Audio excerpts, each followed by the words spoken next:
It is time to get out of pocket. I'm your host, Michael Davis. Guys, it is awesome to be back here with you today. It's already been great on Boom Broadcasting this Monday because Out of Pocket is no longer starting your week off on Boom Broadcasting. You know why? Because we had a new show debut today at noon, 3 from Deep, our own NBA podcast by Mr. NY himself, Jason Calenzo. He dropped his first ever episode of 3 from Deep, and I was really honored. I was really proud to see him step up into this role.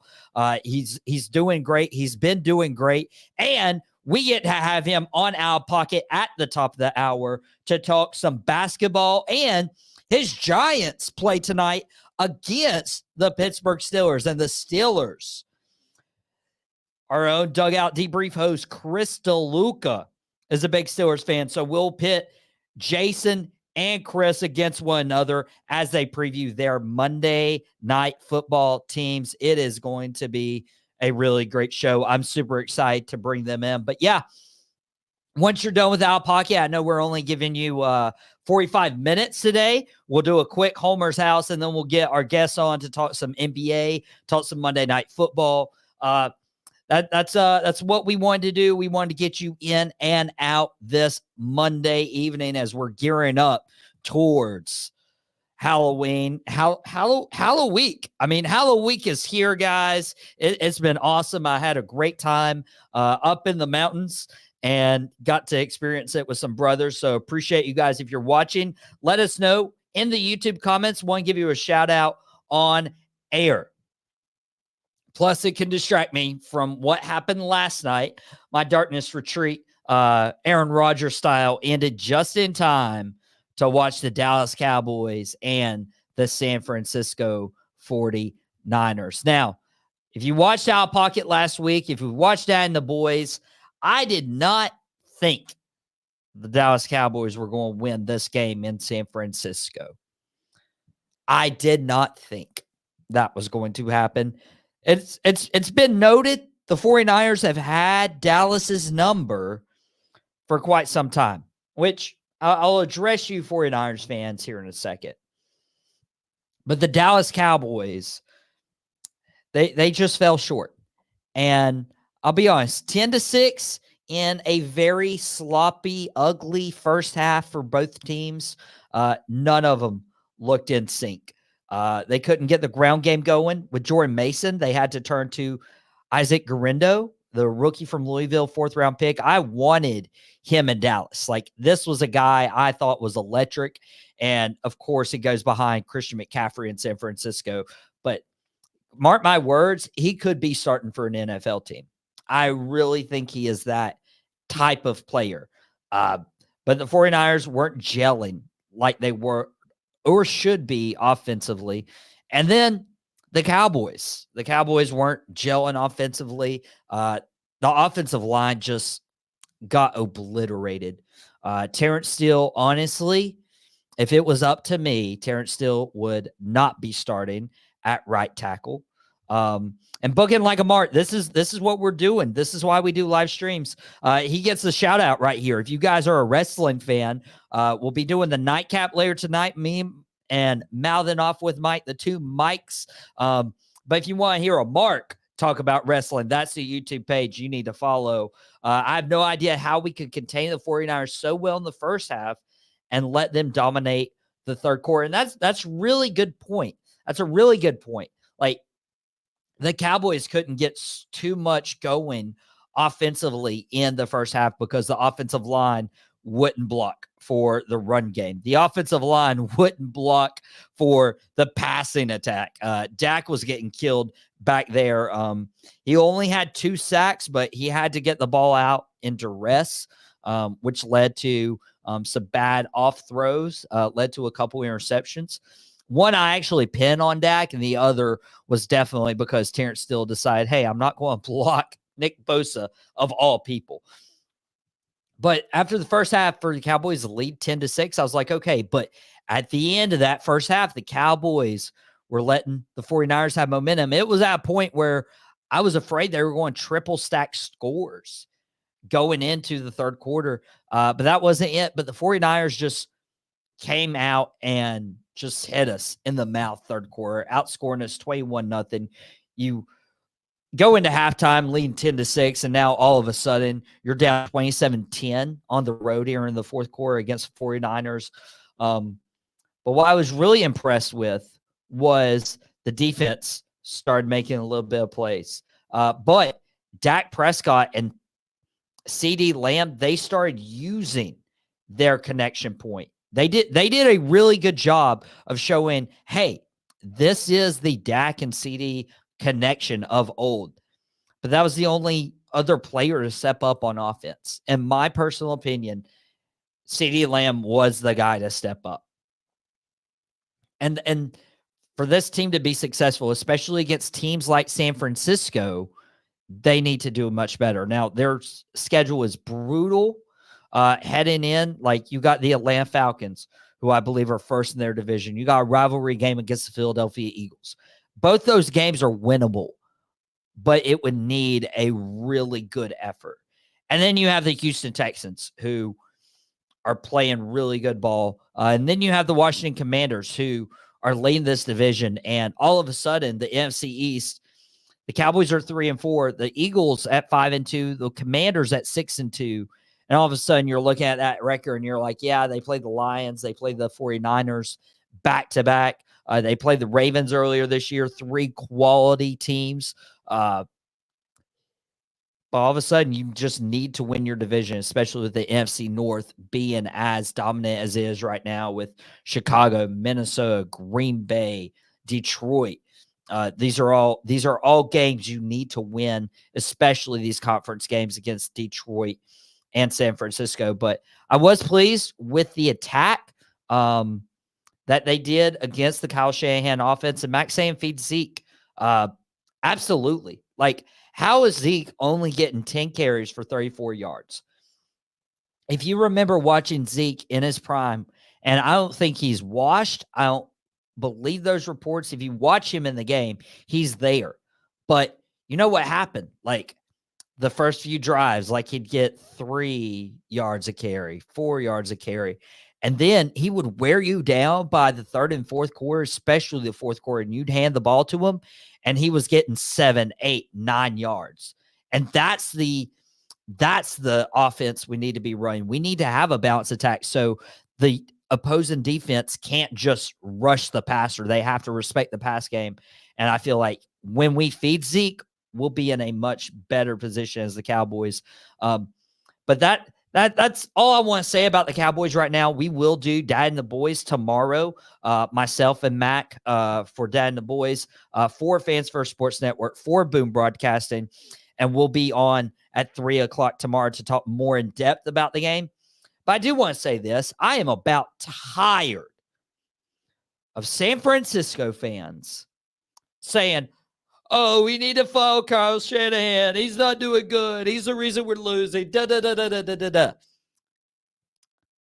In the most respectful way, shut your mouth. The dude has gotten you to 4 out of the last 5 conference championship games. You need to shut your mouth, because I will say this. With Mike McCarthy in contract year, let's say there was a scenario, a very slim scenario. The 49ers fired Kyle Shanahan and the Cowboys elect not to re-sign Mike McCarthy. If Jerry isn't hitting up Kyle Shanahan ASAP and throwing whatever money figure he needs to come to the Dallas Cowboys, then Jerry doesn't know what he's doing. Fire Kyle, please. Like, please. I am tired of losing to this guy.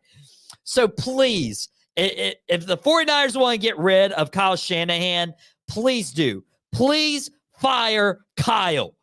But if you're a 49er fan, you want no part of that. So fans can be a little fickle sometimes. Fans don't always know what they want. But here in Homer's house, I know what I want. I want the Cowboys to do better. I was happy with the effort they showed in the fourth quarter and through the first half. The third quarter just kind of seemed lost. If that third quarter never happens, the Cowboys win. But the fact that it was a single-digit game, came down to the last moments of the game, I'm okay with that. But man, there were some points I was very frustrated in that game, including the worst pick play, offensive pass interference, no call I have ever seen in my life. Shout out Ethan Richardson, who texted me. He's like, that is the worst call of all time. Jason will be here in a few minutes. Jerry ain't pay for Henry. Why will he pay for Kyle? Because I'm tired of losing to Kyle Shanahan. Jerry didn't have to experience losing to the Tennessee Titans really ever, because Titans weren't really good. And why I say he should have paid for Derrick Henry, man, if he hasn't paid for Kyle Shanahan, it would be such a huge mistake. Huge mistake for the 49ers to dismiss Kyle Shanahan. But again, fans can be fickle. But I feel like Miami Heat fans wanted just a little bit more respect for Dwyane Wade. I know the picture is a little small on that screen right now. If you're watching us on the Boom Broadcasting YouTube feed right here on the channel. And Mac bringing up a good point about Kyle Shanahan. Coach, no salary cap. Doesn't go into the salary cap. Jerry can pull out the big bucks for Kyle Shanahan, as he should. As the Miami Heat should just completely try again with this statue. I wouldn't think it's a big deal, right? Like, when you think of a statue, you're like, okay, it's not going to be 100% accurate. Like, AI is not 100% accurate. Nothing is going to be to the detail. But when you're talking about your franchise's GOAT, your franchise's greatest player, and when you talk about a statue that is not going to be replaced in 3 years and 5 years and 10 years, it will stand outside your basketball arena as fans admire and walk by it. Countless thousands, hundreds of thousands, millions of fans. And you're going to put that outside of your stadium, outside of your arena? You missed the mark. Whoever the sculptor was, you didn't do great. Now, Michelangelo, when he was asked like how he made, the famous David statue, he was like, I thought of everything that David was. And I'm going to paraphrase this quote big time, but he was like, I had a vision of who David was, and I carved everything away that wasn't David. And there we get David. Dwyane Wade, I want this to look more like Dwyane Wade. I want this to look more like Dwyane Wade, because the body, the jersey, everything looks great. And then you start thinking about it and you're like, oh, well, this does not look like Dwyane Wade.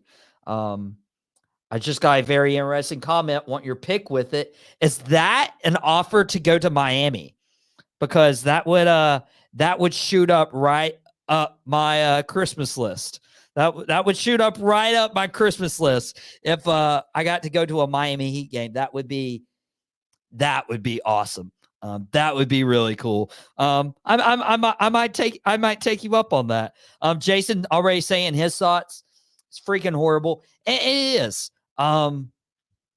It's a little bit disappointing that Dwyane Wade statue looks like this, but at the same time, it is really cool that the franchise is going to honor Dwyane Wade in such a way. And Jason's saying D Wade deserves so much more. I believe that too. And who better than to bring the new host of the newest show on Boom Broadcasting, 3 from Deep. It debuted this afternoon at 12 p.m. I know you don't have my Christmas list. I know. That will go on the Christmas list. Don't worry. That went on the Christmas list. It's Wade County, and it's a 3 from Deep. We got the host of 3 from Deep. We got the co-host of Sideline Savants, Mr. Jason Calenzo. Jason, it's great to have you on, my friend. Thank you so much, Mr. Davis. It's a pleasure to always be here. Dude, it is awesome to have you on. I want to ask you about Kevin Durant here in just a second, because he made some history this past weekend. But Yep. you were obviously on the Facebook feed right there. What are your overall thoughts about this statue for Dwyane Wade? Speechless. I actually looked this up too here. I know there has been some horrible sports. And look, if you're an artist, I'm not going to judge art. I am far from an artistic mind. But something like this, where again, it's standing outside your stadium, it's forever. You've seen the Jordan, you've seen the Shaq, you've seen some of these other statues that are just monumental. Look at some of the terrible statues, and I was looking at some of them, like the Cristiano Ronaldo one that looked horrible. They ended up replacing that. Andy Murray, Harry Carey, your Panthers, Jerry Richardson was voted one of the worst ones. David Beckham, Stan Musial. So this is a history of horrible statues. But I used to live in South Florida. I lived in South Florida for a long time. I actually graduated high school down Lake Worth High. And so I have a lot of friends in South Florida, and I was hitting them up and asking them, and they all are just embarrassed because, again, Dwyane Wade, Wade County, is a fixture. He is South Florida's Michael Jordan. He put the Heat on the map before LeBron got there. So to get that kind of statue the way it looks, it was definitely disappointing. I don't even know what to do. I mean, D Wade handled it with class, which is like anybody would expect, but I'm sure behind closed doors, I'm thinking there's probably some other discussions because, again, the only thing they got right on the statue was, yes, he was number 3. Other than that, I don't know. They just, again, epic fail. Not good. Yeah, it was funny because Dwyane Wade's like, "Who's that guy?" He looked back. He's like, "Who's that guy?" Oh, looked like he got stung by a bunch of bees in his face and just kind of like got swole up or something. I don't know. He had like a shellfish allergy or something. Like, where did you get the picture from? And even he has so many iconic moments. And even the gesture, I thought, was a little flat. I don't know. Again, whoever votes on these things, they obviously need to be handled because that was terrible. Yeah. Chris Deluca, the host of Dugout Debrief, we're in the thick of World Series right now, by the way, saying bro looks bald. It's kind of crazy. It's like, I mean, there was a point. There was a point he was bald, but like not for much of his career. I do like the gesture because it reminds me of when he's standing up after that game win shot and he's on the table. He's like, "This is my house." I like that part, but yeah, the spread out one after the dunk where he's like, a majestic D Wade. So I don't know. That was one of my favorite poses. But it makes me think of LeBron too much. So that's true. But I mean, just the memes were, of course, again, me being knee deep in the NBA season right now, the memes were out in full force. If you kind of just look at some of the memes that were out there, just about every iconic Dwyane Wade shot, look, whatever, they've now like superimposed this face on it now, and it's horrible. It's just everybody's killing it right now. It's unbelievable. So yeah. I hope the Heat go, "Hey guys, we'll fix it." Something, please. You kind of have to, especially with such a iconic person like Dwyane Wade for your franchise. So But apparently, I'm also not getting a picture with it for Christmas. That's kind of a bummer. I got my hopes up a little bit in the comments, but it's okay. You know, I stand by it. I would still love to see the statue in person if that meant I'm at a Miami Heat home game. That's definitely on my bucket list here in the next however long I have. But also, like, I wouldn't turn down the opportunity as much as I think he's a snake, as much as I think he's a serpent, as much as I dislike Kevin Durant. I would love to see him play in person. He did something really cool this weekend. He became the 8th player in NBA history to hit 29,000 points. Now, Jason, every time KD's name comes up, there's two things. It's how he's bounced around and left and joined the Warriors for his titles and couldn't do it on his own. And then there's also just how talented he was at a pure scorer.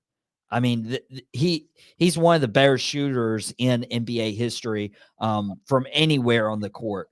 So I want to touch on both of these before we get Chris Deluca, the Dugout Debrief host, in to talk Monday Night Football here in a few minutes. But dude, when you think about the all-time scorers, now that you have your own NBA podcast, 3 from Deep on Monday afternoons, when you think of all-time scorers and think about the entirety of the basketball game, where do you place Kevin Durant in that conversation?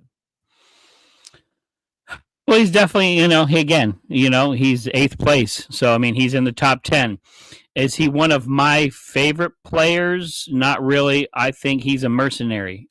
He can score the basketball at will anywhere on the court, but he just was missing something. He couldn't get it again. That OKC team, when they moved from Seattle, went to OKC. I mean, he had Harden and Westbrook on that team. You figure a big three. I mean, granted, those guys were younger, but they just could never get over the hump. And then he did the dirty and left and went and jumped with Steph and got his rings.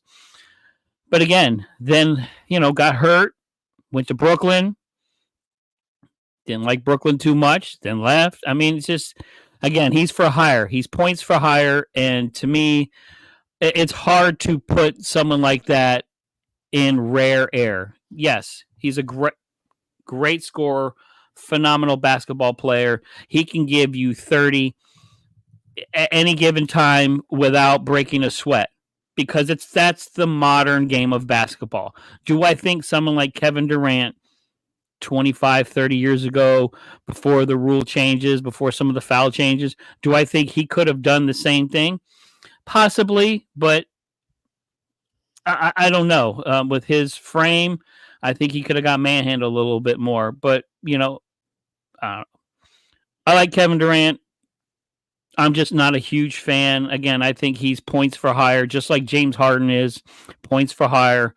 They don't have the other intangibles that it takes to be a true champion. I can't put him up there with Jordan. I can't put him up there with LeBron. I can't put him up there with some of the other great scorers. When you talk about Bird, you talk about Magic, you talk about Kareem Abdul-Jabbar, just guys that, scored and had the other things to go with it. So congratulations, Kevin. And again, he's going to go higher on the list. He's going to, be up there. I'd say probably even top 5 by the time his career is over, because he's just going to score points. Again, that's the NBA right now. Chuck up threes, score a lot of points, no fouls. It's easy to get into the paint. He's going to be top 5 in scoring. He's a great scorer, pure shooter. He's got a great shot. It's pretty to look at. He can score from anywhere on the court, inside, outside, you name it, baseline. He's got you. But is he one of my top 5 that I would pay to go see? Well, right now, not really. I mean, there's a lot of other guys out there that I would rather pay to see play than Kevin Durant. Because to me, again, you just scoring points. Okay. Everybody scores points now. It's like a video game out there. It's not really. Again, I'm spoiled. I grew up, 80s, 90s, early 2000s watching, basketball. And right now this is, PlayStation. So, Hey, but congratulations, Kevin Durant. But you're not tops in my book, and guys can beat me up all you want. Again, you think he's great, but And Sean, the host of Wrestling of Destiny, that's on Saturday mornings at 10 a.m. And then the host of It Stinks, our TV show review podcast. See, Boom's not just sports. Boom's not just wrestling. We have all sorts of content, and Sean's providing that with his It Stinks TV and movie review podcast on Thursday mornings. But he likes his sports. He likes his wrestling, saying KD's in his top 25, but Golden State would tarnish his legacy. Now, I think it is interesting thinking about like where Kevin Durant ends up. And I think a lot of it is his durability. Because if you think about it, LeBron obviously is the first player ever. He ranks above Kareem right now and everyone else at over 40,000 points for his career starting in 2003. But KD's career started in 2007. And KD actually averages more points per game than LeBron. The only players in NBA history who have averaged more points is Elgin Baylor, literally separated by 1/10 of a point. And then, of course, at 30.1 is both Wilt Chamberlain and the GOAT, Michael Jordan. So, I mean, it's kind of crazy. Like, if Kevin Durant played as much as LeBron and didn't take as many games off, like where he would be. Like he would probably, I'll be honest, he might probably already be in top 5, but it looks like if KD sticks around maybe 2 more years, he'll definitely obtain top 5 and kick MJ out of the top 5, at least scoring wise. But don't worry, MJ, your seat is there. Also, wanted to throw this up. Wayne, Jason's co-host of Sideline Savant, saying NY in the house. Great first episode for his podcast. Jason, thank you. I'm proud of you, my friend. I appreciate that. And thank you, Mike. That's my commish. That's my commish. But points don't tell the whole story. Listen, Kareem Abdul-Jabbar was the leading point scorer in the NBA for a very long time. And when the GOAT conversation would always come up, I didn't hear his name a lot. So to me, points don't tell the story. And that's going to be the legacy of Kevin Durant. He's going to be a great scorer, mercenary for hire, point scorer for hire. What else? Yes, he got his chips. But then again, you got, I don't want to say your legacy's tarnished, but you're going to have questions. People are going to bring these things up. Why did you move? Why did you leave? I mean, to me, if he would have got healthy, stayed in Golden State and stayed with them and didn't do the Brooklyn thing and didn't look petty with wanting traded and all this other stuff. I want to play with this guy. I want to play with that guy. Again, guys back in the day never did that. They showed up on a team and they played. And it's like, if you want to run with me, you're going to come here. Nobody ever wanted to go play. Larry Bird didn't go, I want to go play with somebody else. Magic Johnson, I want to go play with somebody else. Michael Jordan, I'm going to go over here. Nah. You're either going to come here and play or I'm going to beat your butt on the court. Which one do you want? And, and that's what guys did. They had a lot more pride in who they played for and how they played compared to this modern game, because it's a completely different game. It's a completely different atmosphere. So KD, get your flowers. Number 8, keep moving up the board. But in the halls of greatness, you still got a long way to go, and I don't think you'll ever get there. And some strong words from our 3 from Deep host. Also, Mac asked Bill Russell, he flashes his ring saying that he's the best. He doesn't have enough fingers. He needs to grow an extra thumb. He's got a big toe on. He puts one of them rings on the big toe there. Yeah. It's quite the time. If you want to hear Jason drop some more basketball knowledge and analysis, he's got 3 from Deep that debuted today on Boom Broadcasting. It aired at noon today, but it's available on demand through our YouTube channel. Go show him some love in the comments. Now, he's probably salty about KD jumping around, changing teams, because there was a guy who changed teams, is no longer a New York Giant. I'm a little salty about it too because he stayed in the division. But his Giants play the Pittsburgh Steelers tonight. And so we had to bring in our resident Steeler guy. He's the host of Dugout Debrief, taking a quick break from his World Series and his Dodgers playing the Yankees. We got our good guy, Chris Deluca, here on the show. And he's not wearing a Dodgers jersey. He's wearing a Steelers jersey. I am, because there's 2. It's a sports equinox. I'm going to have to go set up the 2 TVs in the living room just to, not going to be able to pay attention to both at the same time. The greatest sports day with all 4 leagues going at one time. It's a fantastic day to be a sports fan, man. I love it. Love the sports equinox. Hockey going too. It's awesome. I love the sports equinox myself. I can't get enough of sports, and also wrestling. The nightcap tonight with Mouthing Off with Mike. I heard I'm going to be a guest, but I wasn't a guest last week, so I'm kind of a little bit concerned.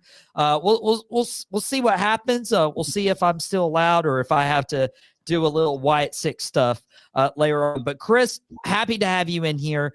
Your Steelers play the Giants tonight. We saw what Russell Wilson looked like as opposed to Justin Fields. Do you think Russell Wilson can be the best option for the Steelers tonight in this game? I mean, he kind of has to be, especially because more than likely Justin Fields isn't going to be playing because he's dealing with a hamstring injury. And last I checked, he was still questionable. And overall, I think he can. I mean, the Giants secondary is not the best in the world. I think last time I looked at, because I have Pickens in one of my fantasy leagues, I think last time I looked, they're 29, I think, pass defense, something like that, but don't quote me. I think that as long as he maintains the same pace that he did against the Jets, definitely could. I mean, I'm not saying the Giants are a weak team necessarily. They have an incredible wide receiver 1, but a lot of it's going to depend on Wilson's ability to play and the defense to be able to maintain its consistency. Acknowledge your OTC. There we go. OTC. Ohtani is playing tonight, by the way. That news just dropped. Yep. I'm sure Chris is happy about that, being the Dugout Debrief host and the resident Dodger fan. Yeah, so it's very good to see Ohtani active, especially because it was a partial dislocation. Luckily, not a full dislocation of his shoulder, but luckily he is active. He's active tonight for Game 3 as Chris split screens. Jason, are you afraid of playing Russell Wilson, or would you rather be playing against Justin Fields tonight? Actually, I'm glad we're playing against Russell Wilson. Not him, even though he's mobile, he's not as mobile as a healthy Justin Fields. Look, at this game is going to come down to, on both sides, offensive and defensive line. It's, can the Steelers block Sexy Dexy, Dexter Lawrence, and keep him from putting pressure on Russell, and Brian Burns, how is he feeling? Both of those guys kind of banged up a little bit, but can that offensive line, and then same thing with the Giants. Giants offensive line is atrocious.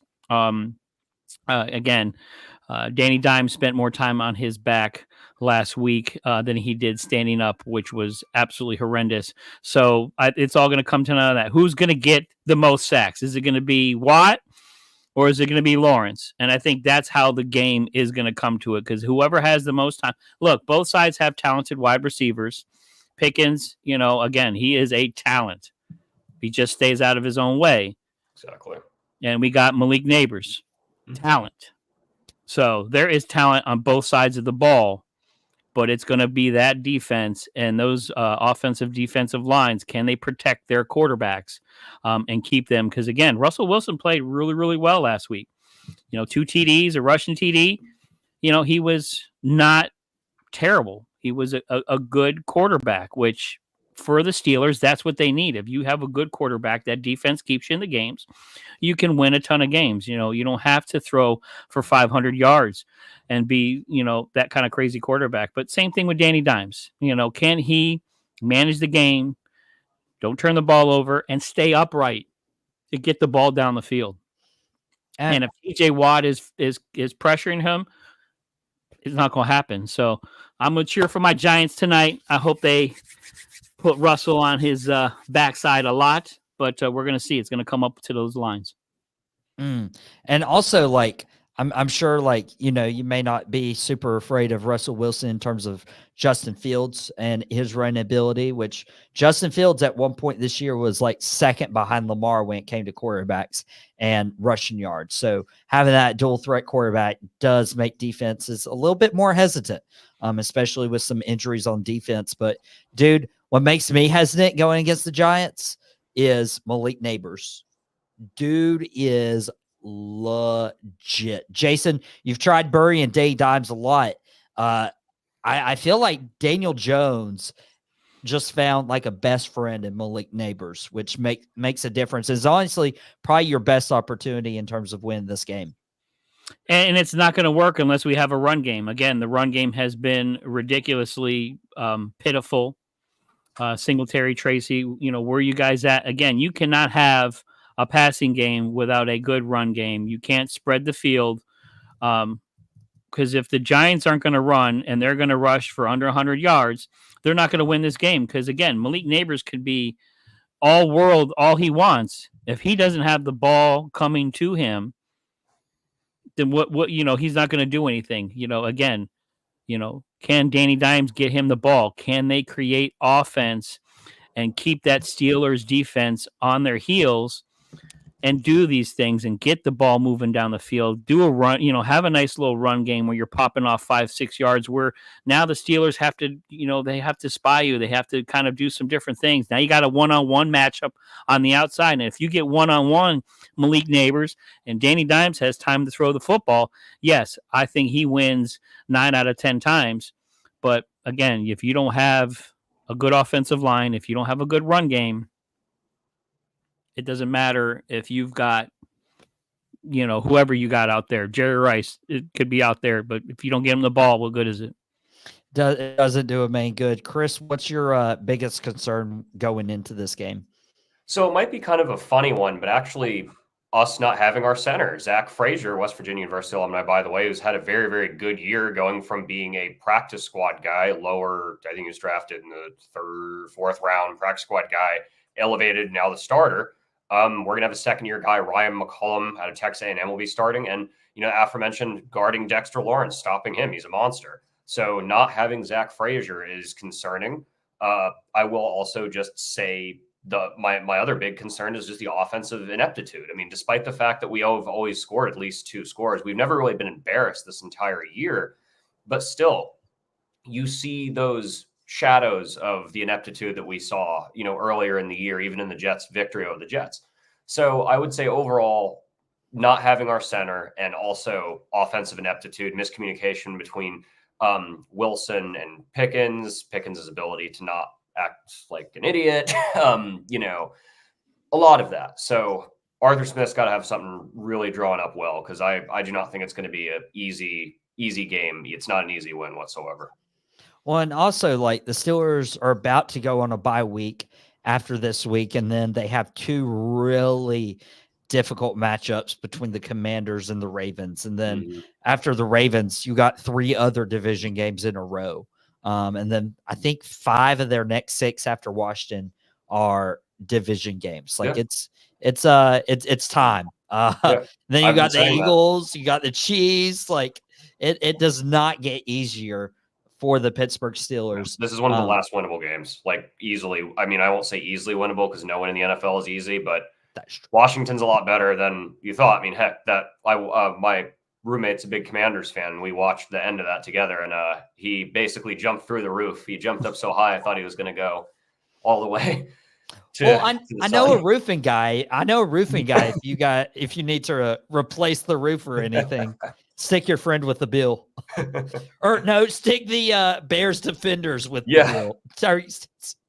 That was so funny. Him taunting. I don't know if you guys saw that, but him taunting the Commanders. And he was the one that tipped the ball too, which is again even. I mean, this sometimes in sports there's certain things you just can't write.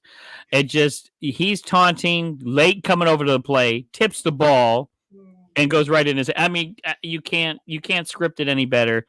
Jaden Daniels, man, that kid. You talk about something special. Again, here I'm in the DMV. I'm pretty close to it, Northern Virginia.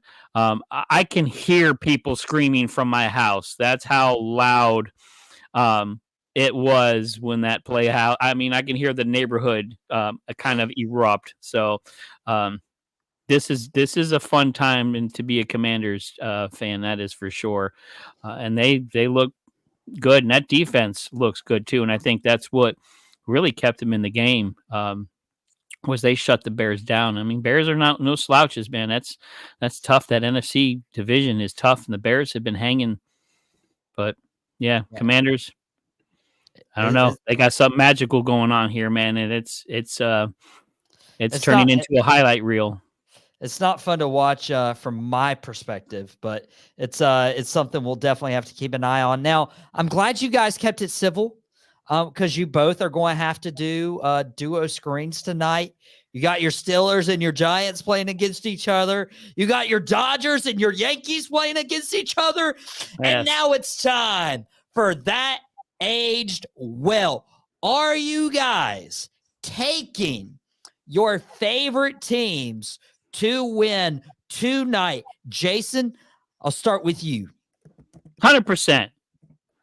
Giants 24. Steelers 10, and I'm going to go Yankees 8, Dodgers 2. Let's go. Chris, do you have the same confidence in your teams? I feel pretty good. I feel slightly better, I will say, with the Dodgers.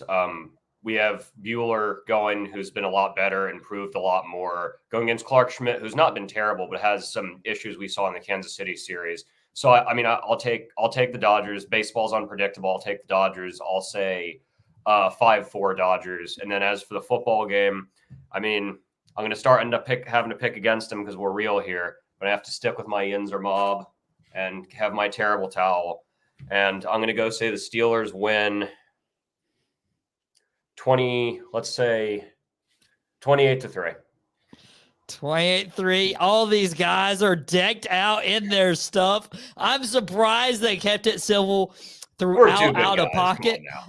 By the way, Drew Code Sports Talk predicting 26-17 Steelers. Dane Dime cost the Giants the game. By the way, I just want to give a huge shout out because not only did Cody from the Drew Code Sports Talk come on Out of Pocket last week, not only did he have a great intakes on the Raiders, good picks, but he also, while I was away, he took it upon himself to create some social media content for Boom Broadcasting, for Out of Pocket, for his show. It was, I'll be honest, like when I turned off my phone on Thursday evening, right after Out of Pocket, I got, a little jittery. I got a little scared. I'm like, what's going to happen? Is the sky going to fall? Everything. But to come back and see Shannon do a great episode, Quick Hits, to see Sean do his Wrestling of Destiny podcast, to see Aaron with his Gridiron Address, and to see Drew Code Sports Talk just step up and be so kind and generous to use time out of his day to get some social media stuff out there. From the bottom of my heart, thank you, because that meant more to me than you know. I appreciate you guys. Also, he's saying, congrats, Jason, on your first episode today. Thank you. 3 from Deep, a new NBA podcast, Mondays at noon for Boom Broadcasting, hosted by NY himself, Jason. You guys can't expect it. Rock Renegade predicting Dodgers in 6 and Jones 1-14 in primetime in his career. Steelers taking the dub. Jason. They've had that many primetime games since he's been in the NFL? It's pretty shocking, yes. Chris isn't like shocked about the record. He's shocked, like, we keep putting this team on primetime? I think they count Thursday night games too. So True, yeah. I hate Thursday night games. I am an absolute Thursday night trap games. I think they need to go away. I agree. I like the double Monday night game, Mm. is especially an earlier game, because I go to bed early, so it's nice to have that earlier game. But Thursday night games, it's just bad football. You talk about the health and safety of players. Then I think the NFL needs to step up, and they want more games. They want to get to 18 games at some point in time. Well, then you got to get rid of the Thursday night game. These guys need time to rest. You need your stars out there, and if you don't have your stars out there, people aren't going to watch. Oh, absolutely. And speaking of what you guys need to watch is these guys right here. I'll sign them off one by one. You can catch Jason now twice a week. You got Three from Deep that debuted today, the NBA podcast. Some of you have already watched it and commented. I'm sure he appreciates the love. I know how hard he worked. I know how much, he overthought a little bit, but it was awesome to see he finally get something out there. Well-deserved. Couldn't ask for somebody to take it as seriously as him. Rock Renegade bringing out the stats, by the way. Danny Dimes only win in primetime against Washington in 2022. Chris already waving the terrible Someone towel. said Renegade? That's why I started. Someone said Renegade. Rock Renegade. That's the comment on YouTube right now. And Jason also co-hosts Sideline Savants, a fantasy football podcast with the commish, Wayne Thomas, who's also watched his Three from Deep podcast from earlier today.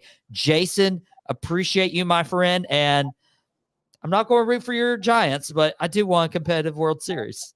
I appreciate that, Chris. I appreciate you. It's a lot of fun. Me and Chris have been kind of going back and forth, talking here because, again, the last couple of games with the Dodgers have been quite painful, as a Yankee fan. But I appreciate you, Michael Davis. Thank you so much for this opportunity. I've told you before, man, this is a blessing. So thank you so much. I appreciate being on anytime. I appreciate hanging out with you guys, and to be on and have my own show now, Three from Deep. I am over the moon, man. Thank you so much. Hey, I appreciate you, Jason. Have a great night. Chris, the host of Dugout Debrief. Once you catch Mondays at noon with Three from Deep, once you catch Wednesdays at noon, Sideline Savants, you get a noon show on Thursday with Dugout Debrief. And I'm sure you're on cloud nine right now. You got a baseball podcast, your team's in the World Series. It's going the right direction for you, my friend. It is. Thank you for having me. Thanks for the opportunity. We'll be talking on Thursday. We'll see where we are in the World Series by then. That'll be a travel day, so it'll be an off day, or it might be over. It might just be over, depending. And I personally don't think it will be. And once again, thanks. Tune into the show, and let's go Dodgers, and here we go Steelers. Well, Chris, appreciate you. You may need a better team or two, just like Jason. That's totally okay. But Chris, Dugout Debrief 12 Thursdays. That will be absolutely fantastic. Guys, thank you so much for joining Out of Pocket today on Boom Broadcasting. We did a little shorter show for you today. Wanting more quality versus quantity. Want to be respectful of your time today. Tomorrow, what you can expect is Out of Pocket. We'll do our top quarter rankings. We'll dive a little deeper into what happened over the football weekend, maybe even stuff that transpires tonight as well. But it's not over for Boom Broadcasting. Yes, you can watch Three from Deep if you haven't yet. It's available on the Boom Broadcasting YouTube channel. Out of Pocket, if you missed any of this, you can go back. It'll be available on demand as well. You can send the link to a friend if you enjoyed this show. And in addition, the nightcap tonight, 10:05-ish, after Monday Night Raw, Mouth and Off with Mike will be back. And we will get to the nightcap. He did Halloween Havoc last night, but it's been a week since. Actually, it's been 2 weeks since I've been on with him. If he'll have me, I'd love to join him talking some Monday Night Raw, talking some wrestling on nightcap tonight. Boom Broadcasting tomorrow. Also a good slate. We got Dad and the Boys before we get into Out of Pocket again. And Quick Hits is now twice a week now, Fridays and Tuesdays at 9 a.m. So you'll get to catch podcasts_Smitty. But guys, thank you so much for joining us today for Out of Pocket. We got to get out of here, and we'll catch you guys back here tomorrow. Well, that's it. I really hope you enjoyed it. We had a ball making it. Thank you very much.